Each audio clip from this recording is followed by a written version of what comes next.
Hey everyone, today is February 7th, 2021, and we will be reading the following passages: Exodus 17 through 19, Matthew 21, 12 through 27, Psalm 35, and Proverbs 10, 11, and 12. So 3 chapters in Exodus. Let's start there. Exodus chapter 17, 18, and 19. All the congregation of the people of Israel moved on from the wilderness of sin by stages, according to the commandment of the Lord, and camped at Rephidim. But there was no water for the people to drink. Therefore the people quarreled with Moses, saying, "Give us water to drink." And Moses said to them, "Why do you quarrel with me? Why do you test the Lord?" But the people thirsted there for water, and the people grumbled against Moses and said, "Why did you bring us up out of Egypt, to kill us and our children and our livestock with thirst?" So Moses cried to the Lord, "What shall I do with this people? They are almost ready to stone me." And the Lord said to Moses, "Pass on before the people, taking with you some of the elders of Israel, and take in your hand the staff with which you struck the Nile, and go. Behold, I will stand before you there on the rock of Horeb, and you shall strike the rock, and water shall come out of it, and the people will drink." And Moses did so in the sight of the elders of Israel. And he called the name of the place Massah and Meribah, because of the quarreling of the people of Israel, and because they tested the Lord by saying, "Is the Lord among us or not?"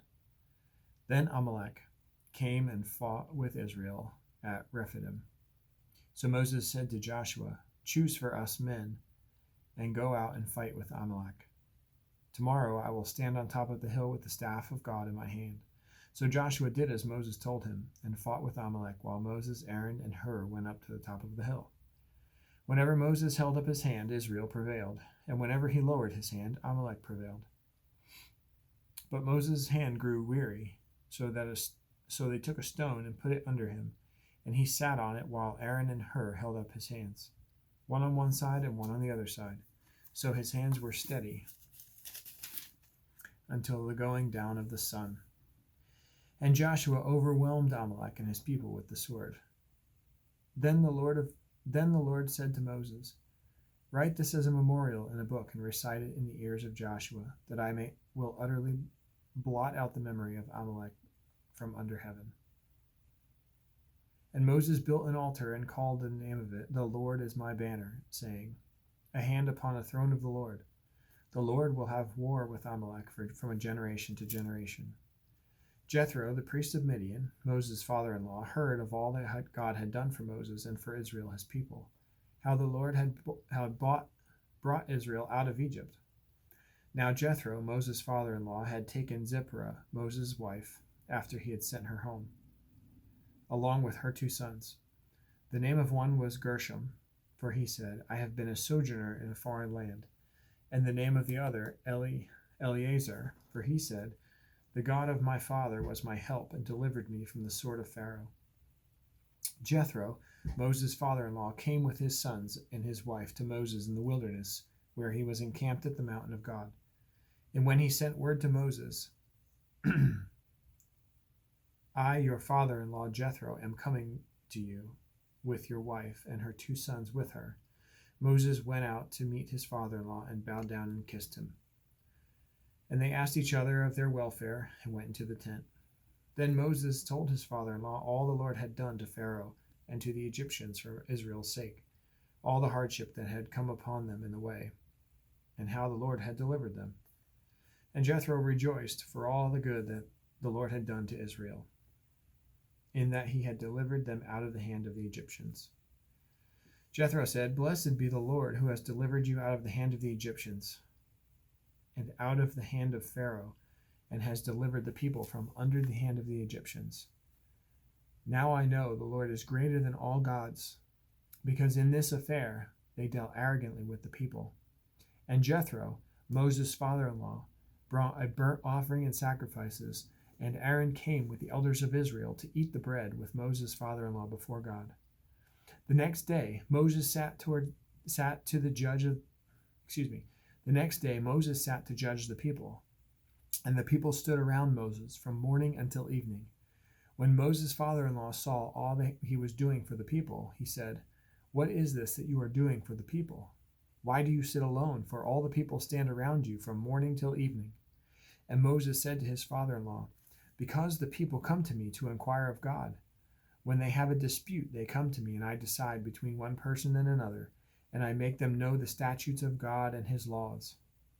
Moses' father-in-law said to him, "What are you doing? What you are doing is not good. You and the people with you will certainly wear yourselves out, for the thing is too heavy for you. You are not able to do it alone. Now obey my voice. I will give you advice, and God be with you.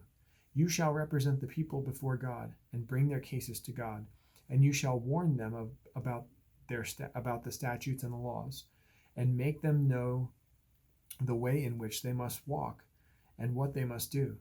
Moreover, look for able men from all the people, men who fear God, who are trustworthy and hate a bribe, and place such men over the people as chiefs of thousands, of hundreds, of fifties, and of tens. And let them judge the people at all times. Every great matter they shall bring to you, but any small matter they shall decide themselves. So it will be easier for you, and they will bear the burden with you. If you do this, God will direct you. You will be able to endure, and all this people also will go to their place in peace." So Moses listened to the voice of his father-in-law and did all that he said. Moses chose able men out of all of Israel and made them heads over the people, chiefs of thousands, of hundreds, of fifties, and of tens. And they judged the people at all times. Any hard case they brought to Moses, but any small matter they decided themselves. Then Moses let his father-in-law depart, and he went away to his own country. On the third new moon, after the people of Israel had gone out of the land of Egypt, on that day they came into the wilderness of Sinai.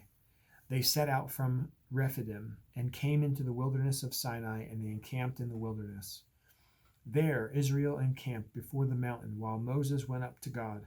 The Lord called to him out of the mountain, saying, "Thus you shall say to the house of Jacob, and tell the people of Israel, you yourselves have seen what I did to the Egyptians, and how I bore you on eagle's wings and brought you to myself. Now therefore, if you will indeed obey my voice and keep my covenant, you shall be my treasured possession among all peoples. For all the earth is mine, and you shall be to me a kingdom of priests and a holy nation.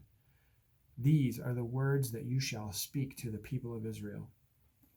So Moses came and called the elders of the people, and set before them all these words that the Lord had commanded him. All the people answered together and said, "All that the Lord has spoken we will do." And Moses reported the words of the people to the Lord.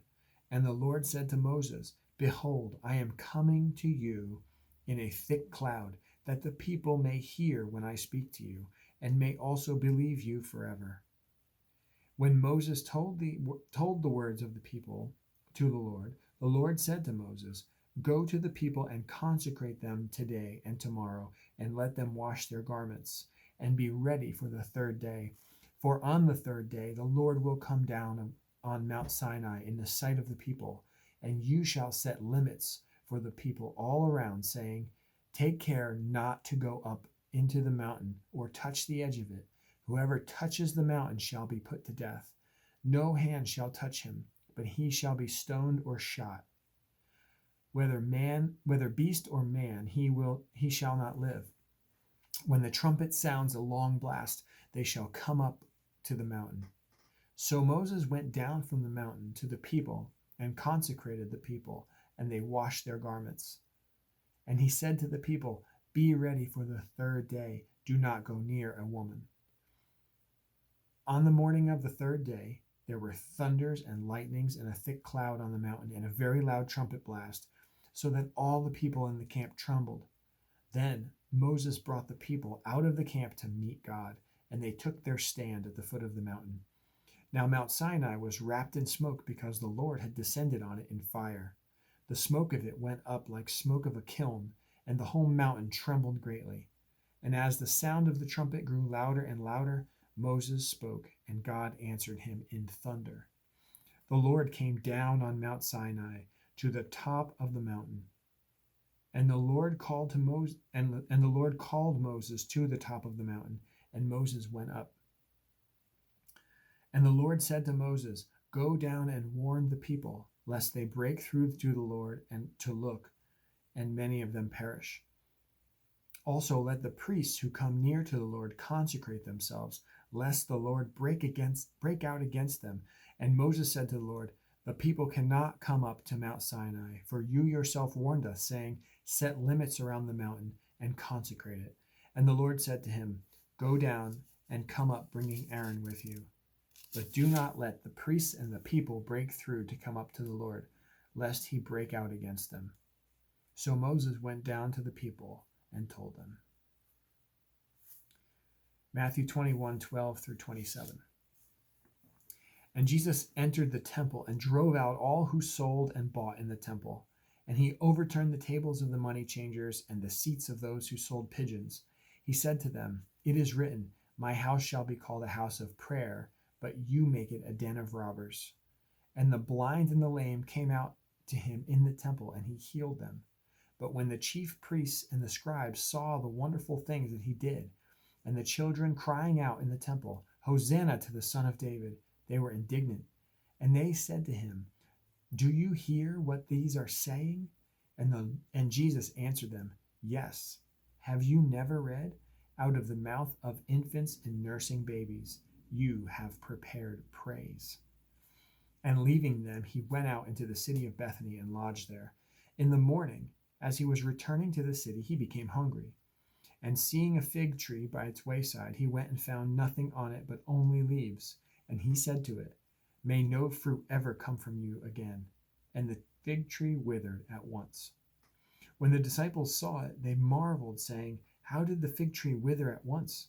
And Jesus answered them, "Truly I say to you, if you have faith and do not doubt, you will not only do what has been done to the fig tree, but even if you say to this mountain, 'Be taken up and thrown into the sea,' it will happen.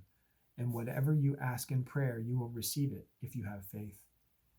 And when he entered the temple, the chief priests and the elders of the people came up to him as he was teaching and said, "By what authority are you doing these things? And who gave you this authority?" Jesus answered them, "I also will ask you one question, and if you tell me the answer, then I also will tell you by what authority I do these things. The baptism of John, from where did it come? From heaven or from man?" And they discussed it among themselves, saying, "If we say, 'From heaven,' he will say to us, 'Why then did you not believe him?' But if we say, 'From man,' we are afraid of the crowd, for they all hold that John was a prophet." So they answered Jesus, "We do not know." And he said to them, "Neither will I tell you by what authority I do these things." Psalm 35 of David. Contend, O Lord, with those who contend with me. Fight against those who fight against me. Take hold of shield and buckler, and rise up for my help. Draw the spear and javelin against my pursuers. Say to my soul, "I am your salvation." Let them be put to shame and dishonor who seek after my life. Let them be turned back and disappointed who devise evil against me. Let them be like chaff before the wind, with the angel of the Lord driving them away. Let their way be dark and slippery, with the angel of the Lord pursuing them. For without cause they hid their net for me. Without cause they dug a pit for my life. Let destruction come upon him when he does not know it. And let the net that he hid ensnare him. Let him fall into it to his destruction. Then my soul shall rejoice in the Lord, exulting in his salvation. All my bones shall say, "O Lord, who is like you, delivering the poor from him who is too strong for him, the poor and needy from him who robs him?" Malicious witnesses rise up. They ask me of things that I do not know. They repay me evil for good. My soul is bereft. But I, when they were sick, I wore sackcloth. I afflicted myself with fasting. I prayed with my head bowed on my chest. I went about as though I grieved for my friend or my brother, as one who laments his mother. I bowed down in mourning. But at my stumbling they rejoiced and gathered. They gathered together against me. Wretches whom I did not know tore at me without ceasing. Like profane mockers at a feast, they gnash at me with their teeth. How long, O Lord, will you look on? Rescue me from my destruction, my precious life from the lions. I will thank you in the great congregation. In the mighty throng I will praise you. Let not those who rejoice over me who are woefully my foes, and let not those wink the eye who hate me without cause. For they do not speak peace, but against those who are quiet in the land, they devise words of deceit. They open their mouths against me. They say, Aha, aha, our eyes have seen it. You have seen, O Lord. Be not silent. O Lord, be not far from me. Awake and rouse yourself for my vindication, for my cause, my God and my Lord. Vindicate me, O Lord, my God, according to your righteousness, and let them not rejoice over me. Let them not say in their hearts, Aha, our heart's desire. Let them not say, We have swallowed him up. Let them be put to shame and disappointed altogether who rejoice at my calamity. Let them be clothed with shame and dishonor who magnify themselves against me. Let those who delight in my righteousness shout for joy and be glad and say evermore, Great is the Lord who delights in the welfare of his servant. Then my tongue shall tell of your righteousness and of your praise all the day long. Proverbs 10, 11, and 12. The mouth of the righteous is a fountain of life, but the mouth of the wicked conceals violence. Hatred stirs up strife, but love covers all offenses. Well, tomorrow for February 8th, we're going to read Exodus 20 and 21, Matthew chapter 21, verse 28 through chapter 22, verse 14, Psalm 36, and Proverbs 10, 13, and 14. So thank you again for joining me on this February 7th, 2021. I look forward to seeing you here again tomorrow. Have a great night.